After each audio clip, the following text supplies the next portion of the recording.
plus loin. Garde Mais le là-bas. Maltine, par contre, le Maltine, on est pour. Voilà.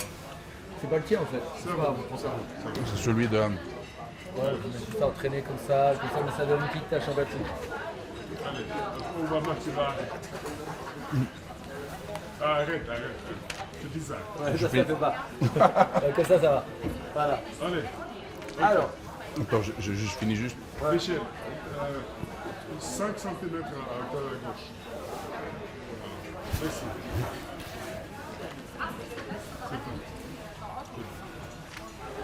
Maxime, présente-toi, tu es donc prof de ski. Vous êtes donc prof de ski? Oui, prof de ski. Je suis directeur d'une école de ski ici à Zermatt. Ok, depuis combien de temps? Depuis 20 ans, entre 15 et 20 ans, je suis à Zermatt et puis 10 ans, directeur d'école de ski. Ok, donc là on parle tout d'un coup du fait qu'on a travaillé sur un glacier. Vous avez entendu l'histoire. Ça fait, en gros, vous qui êtes tout le temps là-haut sur les glaciers, on est toujours en train de travailler sur les glaciers, mais c'est quelque chose de nouveau que. Non, on travaille toujours sur les glaciers, il faut préparer les pistes. Il y a des crevasses, il faut les reboucher. Donc non, c'est normal de travailler sur les glaciers.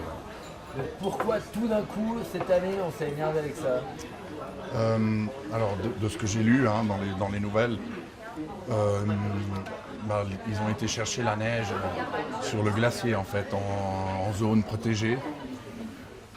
Voilà, donc là, ça a fait intervenir quelques associations qui ont, je crois, même réussi à faire interrompre les travaux.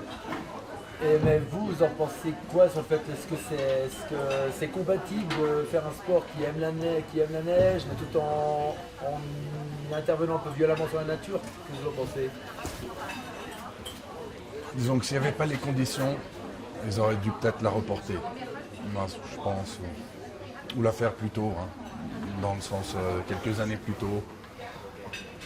Après, bon, c'est bien que Zermatt ait une épreuve de Coupe du Monde, c'est une station sublime, donc je pense que ça vaut la peine qu'ils aient une course. Ouais.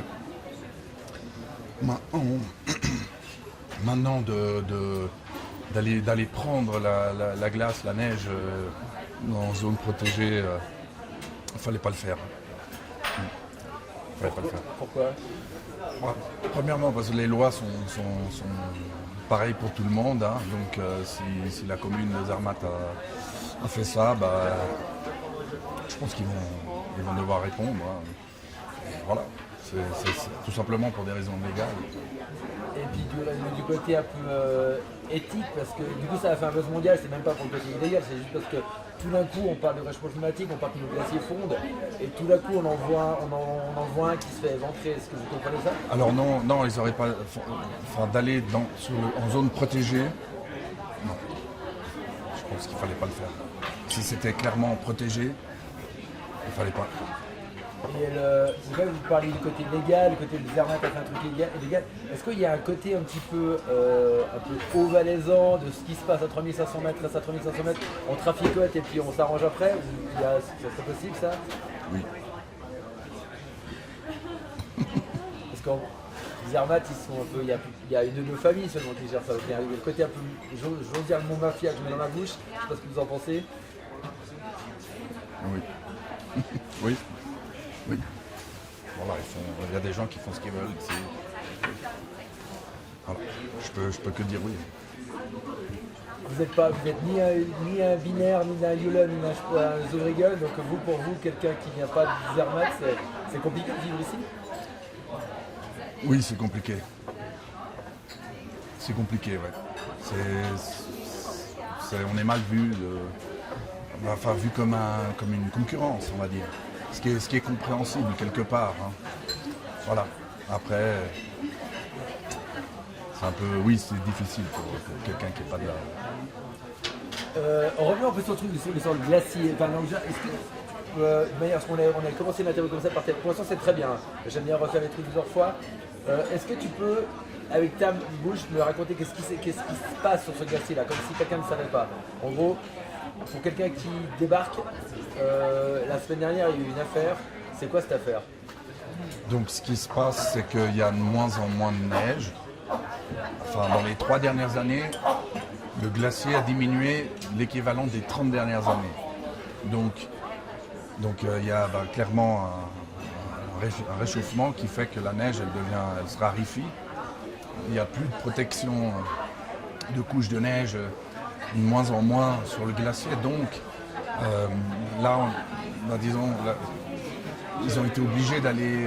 ils n'ont pas été obligés, mais ils ont été chercher de la neige sur le glacier en zone protégée, ce qui a fait réagir des associations. Et maintenant, il y a une procédure, les travaux ont été arrêtés, ce qui était un peu... on pouvait s'y attendre en fait. Pour vous, vous dites, pour vous, le glacier et puis la neige, c'est votre gagne-pain. Le fait qu'on travaille sur le glacier, ça permet de sauvegarder le gagne-pain, mais peut-être moins longtemps. Toi, c'est quoi cette sorte de schizophrénie? Il faut qu'on bosse sur les glaciers, mais voilà ça. Alors, travailler sur le glacier pour préparer les pistes, oui, ça se fait, c'est positif. On rebouche les crevasses, on l'entretient. Là, on l'entretient. Là, ce qui s'est passé, c'est qu'ils ont apparemment été chercher de la neige, de la glace, là où voilà, en zone protégée. Ça, il ne fallait pas le faire. Voilà. Revenons sur la compétition, cette idée, cette piste de ski, elle est magnifique, mais c'est quoi? C'est une bonne idée, c'est une mauvaise idée, c'est bien pour la station, elle arrive trop tôt, comment ça?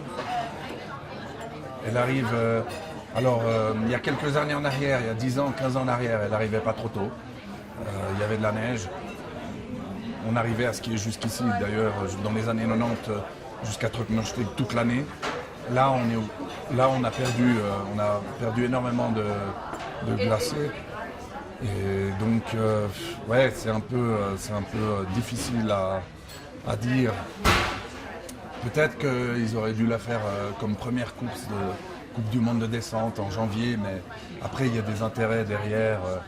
C'est mieux que ce soit en novembre, ça remplit les hôtels, ça remplit, ça lance la saison de ski, les gens. Donc d'un point de vue du temps, c'est mieux de la faire en mi-novembre. D'un point de vue de la nature, je sais pas.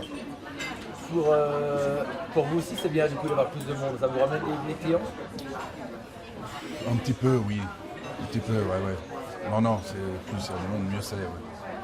Bon, il y a toujours énormément de monde ici à Zermatt. C'est vraiment la plus belle station, pour moi, la plus belle station d'Europe, de loin. Quoi. Et du coup, vous dites qu'il y a beaucoup de monde, c'est pas un peu paradoxe, pas du coup. Est-ce qu'il y a vraiment besoin de rajouter une nouvelle compétition pour ramener du monde alors que Zermatt c'est toujours plein en fait? Alors la compétition, d'un point de vue, disons, du ski, oui. C'est même surprenant qu'il n'y avait pas de compétition de Coupe du Monde ici à Zermatt avant. Voilà. C'est une station qui est sublime, mythique. Donc c'est normal qu'il y ait pour moi une course. Ouais. Et, mais par contre, du coup c'est normal, c'est vrai. Très bien, la réponse était pas comme je m'attendais, mais elle est très bien, c'est juste c'est normal. Qu'est-ce que j'aurais fait le tour? Attends, je vérifie juste. On reprend ce que tu avais dit au début concernant les clairs de ça. Là, tout d'un coup, il y a eu deux pelleteuses, on a vu deux pelleteuses, mais vous qui êtes moniteur de ski depuis des années à Zermatt, il y a toujours eu des pelleteuses sur le glacier. C'est un truc, ça fait partie pour skier sur un glacier, il faut la pelleter de temps en temps. Oui, on est obligé. Là, c'est clair, le glacier il bouge, il évolue. Donc ils sont obligés, même juste rien que pour les pylônes, ils ont besoin de les déplacer, intervenir dessus pour qu'ils restent droits. Donc, et puis voilà, puis après il y a des crevasses qui apparaissent, donc il faut les reboucher. Voilà, pour skier, on est obligé. Ça, préparer les pistes, c'est obligatoire. Parfait. Merci beaucoup, Yoann. Oui.